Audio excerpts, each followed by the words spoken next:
Hello and welcome back to Women's Football Talk. Today we are continuing our WSL preview of each team. Today it is the turn of Brighton and Hove Albion.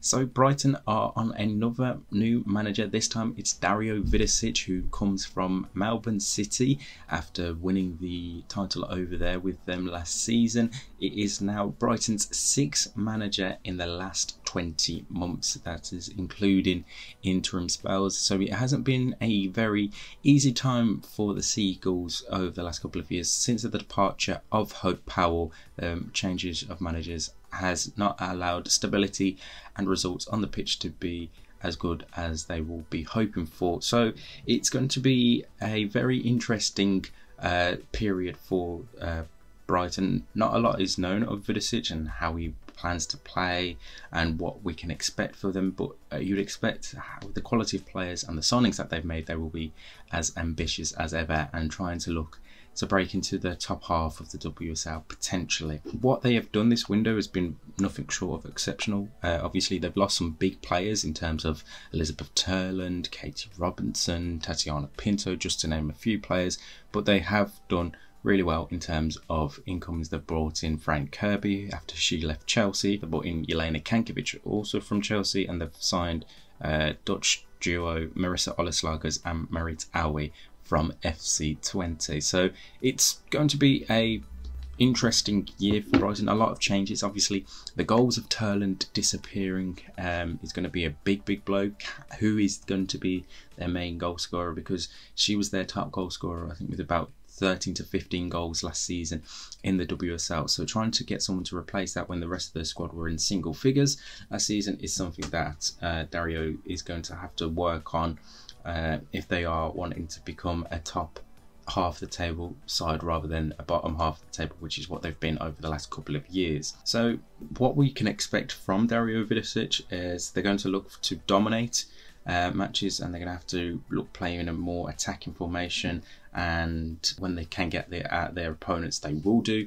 But obviously when it comes against the bigger sides, the top four of last season and maybe top five if you include Manchester United, is they're going to obviously have to go defensive at times, but when they can they'll look to press on the counter attack and make use of the possession when they do have it. So it's going to be one where I think a lot of eyes will be on Brighton to see how Vidosic does in terms of his setup, how they're going to be playing under him, and can he get this much needed progression and stability for Brighton this season. It obviously remains to be seen. So for me, their standout signing is obviously Fran Kirby, leaving Chelsea earlier on this summer and deciding to join Brighton. It's one where, although they've made a whole host of signings, it's going to be hard to look past Kirby as the signing for them.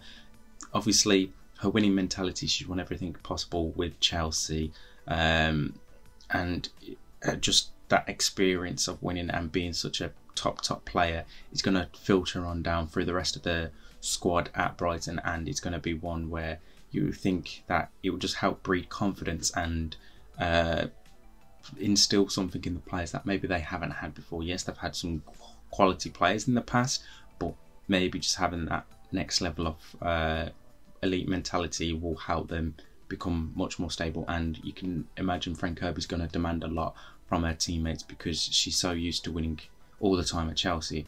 So it's obviously going to be a bit of a difference coming to Brighton, where they're not winning every game and scoring 7-8-0, whatever has been possible in the past with Chelsea.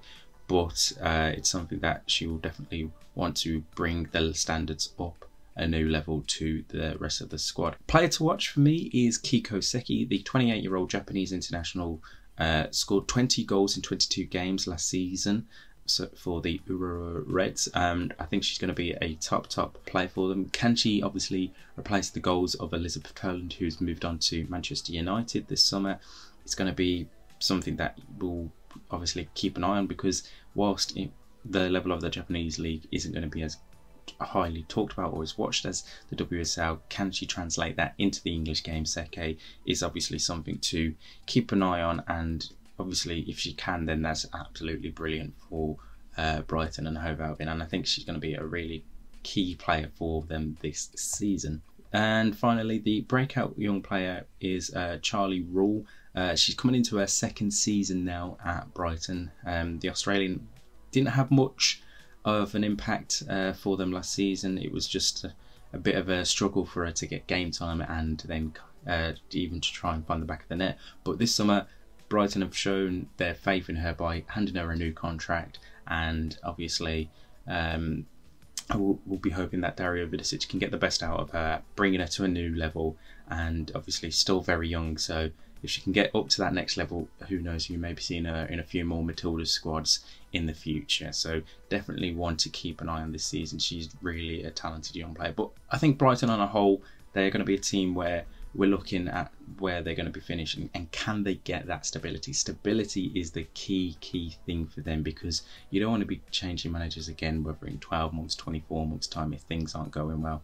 They just need the stability. They've got really quality players there now and they should be able to push on much better, but it's just, can they actually do it now is something that remains to be seen. Right, that's it for our Brighton prediction. We'll be back with our Chelsea preview tomorrow, and if you've missed our previous two previews of Aston Villa and Arsenal, make sure you check them out on the channel. Make sure you also subscribe to this channel with the post notification bell turned on so you never miss a video of ours. Make sure you follow us on Twitter at WF Talks and Instagram Women's Football Talk, all one word, for all the latest news and stories as and when they happen. And head over to our website womensfootballtalk.substack.com, where we have a full preview coming out of all of the WSL season and plenty more articles around the world of women's football. In the meantime, we'll see you soon.